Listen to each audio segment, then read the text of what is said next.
Before I begin, I would like to ask us all to remember our hero and our legend, Muhammad Ali, by reciting Fatiha on his behalf. Our respected guest, Sister Lani Ali, سعادة القنصل العراقي العام, Congresswoman Rashida Tlaib, elected officials, honorable judges, community leaders, imams, friends, guests, Assalamu alaikum wa rahmatullahi wa barakatuh. قال الله العظيم في محكم كتابه بسم الله الرحمن الرحيم الحمد لله الذي وهب لي على الكبر إسماعيل وإسحاق إن ربي لسميع الدعاء رب اجعلني مقيم الصلاة ومن ذريتي ربنا وتقبل دعاء. Towards the end of his life, Prophet Ibrahim, peace be upon him, made one brief invocation and one benediction. In his invocation, he praised Allah subhanahu wa ta'ala for giving him and granting him his two great sons, Ishmael and Isaac, who both became prophets after him. And in the benediction, he asked Allah subhanahu wa ta'ala for one thing and one thing only. That was his last wish. What did he ask for?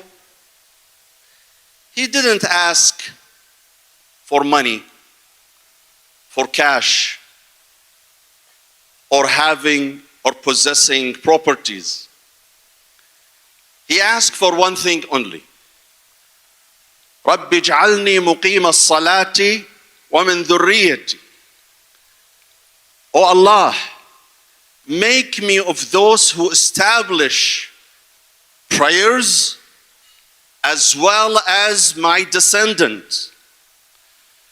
So Prophet Ibrahim saved his most precious demand to Allah subhanahu wa ta'ala for his children, that they will not be wealthy, they will not be handsome and beautiful, rather they be faithful and stay in the path of Allah subhanahu wa ta'ala.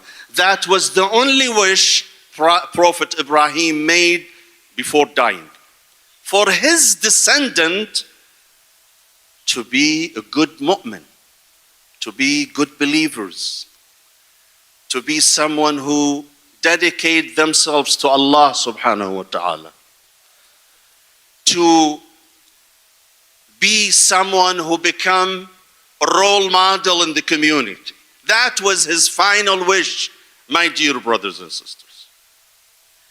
And to be honest with you, my dear brothers and sisters, today, if you are seeking a good investment, I tell you where the best investment is. It is not in S&P 500. It is not in NASDAQ. It is not in Dow Jones or Merrill Lynch. They got a big hit these days. The best investment you make is in your children, my dear brothers and sisters. Well, you make sure before you leave this earth, you left behind children who will be a role model after you. We human beings, we know that one day we will leave. That's why we wish the best for our children. Because we see through our children an extension, a physical extension of ourselves. That's why we care about our children. And this is why Imam Ali alayhi salam tells his son, Imam Al-Hassan, Bunay, وجدتك بعضي بل وجدتك كلي حتى لو أن أمرا أصابك أصابني وكأن الموت لو نزل بك نزل بي فعناني من أمرك ما يعنيني من أمر نفسي. My son, I see in you part of myself. In fact, I see you a reflection of myself. That if something bad were to happen to you, I feel as if it happened to me. And if you die, I feel as if I have died. And that's why I care about you the most. So my dear brothers and sisters, let's think about the future of our community. And the future of our community rests with the new generation, with your children. I'm not so concerned about Abu Hussein and Hussein, about Ali and Abu Ali, with all due respect to them. Ala Rasi, Hussein and Abu Hussein. But we are worried about Hussein and Ali, and about the children of Hussein and Ali. We are worried about the new generation. We know the fathers and the mothers and the grandparents are not going anywhere. They are here. But we are concerned about the new generation, about our children, who have unlimited freedoms in this country. Nowadays, my dear brothers and sisters, when your children go to school, especially public schools, your son is told, you can be a girl if you want tomorrow. And your daughter is being told, you can be a boy if you want tomorrow. In this country, homosexuality is being normalized. Where we find a solace for this problem? Where do we find a remedy for this problem? When you seek refuge to religion, my dear brothers and sisters. When you make sure that your kids are staying on the right path by involving them with their religion. I have two advice for you, my dear brothers and sisters, as parents. First, make sure your kids go to the best schools in this country. Don't take a shortcut on their education. Make sure they go to Ivy League colleges and universities. America is ruled today by graduates of Ivy League colleges and universities. And if we were to leave an everlasting impact on America, it has to be through sending our children to the best colleges and universities. Yesterday in the news, we heard that one of our beautiful girls, Sister Batul Hamqa, where is she? Batul, come here. A beautiful religious girl who was raised by us, was raised by the MYC, an active member of the MYC.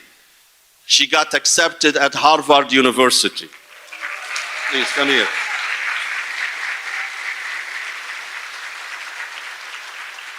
Sorry, I can't hug you. I wish I can. This is what we want, my dear brothers and sisters. Look at her. She's a muhajjaba. She prays. She fasts. She is religious. Her parents are religious, Musa and Shadia. But she got accepted at Harvard. Who said if you become religious, that means you shun away Harvard and Princeton? Islam promotes higher education. Thank you, Ammu. Thank you so much. Give her a round of applause.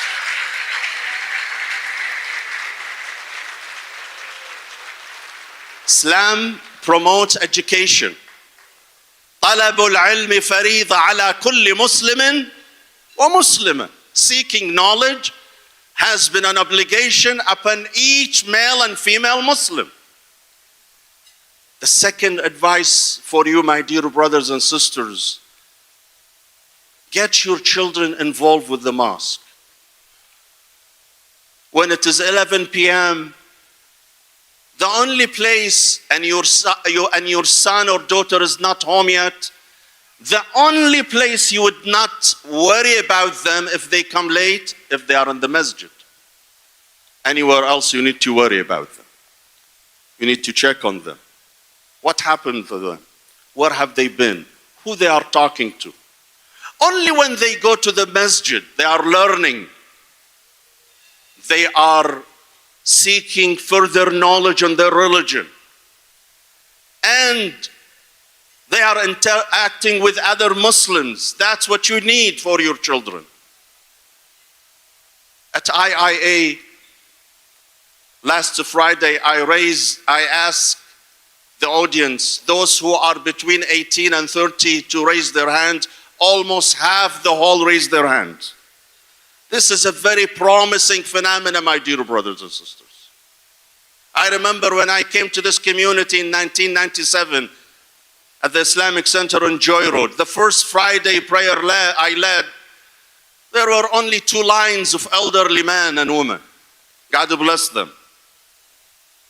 But today our masajid, all our masajid, are packed with young men and women. Ramadan, this past Ramadan, IIA was buzzing with young men and women. For 30 consecutive nights, the masjid was packed with at least 1,000 young men and women learning about their faith, studying Islam, worshiping Allah subhanahu wa ta'ala during the night of power. This is what we need, my dear brothers and sisters. And that is the role of the new mosque, my dear brothers and sisters. This is why we need this new masjid. We already outgrew IIA on Ford Road. That's why we are building the new center and the new Jama' on Beach Daily. And by the way, as Sister Danielle mentioned, this will be the last dinner at Nadi bint Jbel. And thank you, Nadi bint Jbel, for hosting us for the last 9 years. And our dinner, inshallah, will be held at the new Jama'. The new Jama' is huge enough to accommodate us. The banquet hall can hold up to 1,600 people. The masjid, the prayer hall, can hold up to 1,200 people. The school can have and accommodate up to 400 students, with a cafe for our young men and women to meet in a very decent and modest environment. I would like to thank you all, my dear brothers and sisters, from the bottom of my life, my heart, for your generosity, for your support, for your understanding, for your passion, and particularly for your support to IIA over the last 7 or 8 years. You have been the backbone of our center, and we rely after Allah subhanahu wa ta'ala on you and on your generosity, and a word of thank you is not enough. I can't thank you enough for what you have done for IIA and for all other Islamic centers. I truly believe I am blessed to live among the best Muslim community in the United States.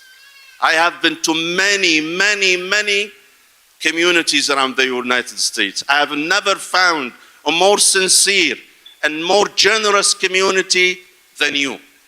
God bless you, my dear brothers and sisters. May Allah bless you. I pray for your success and for Allah's blessing to descend upon you. Wassalamu alaikum wa rahmatullahi wa barakatuh.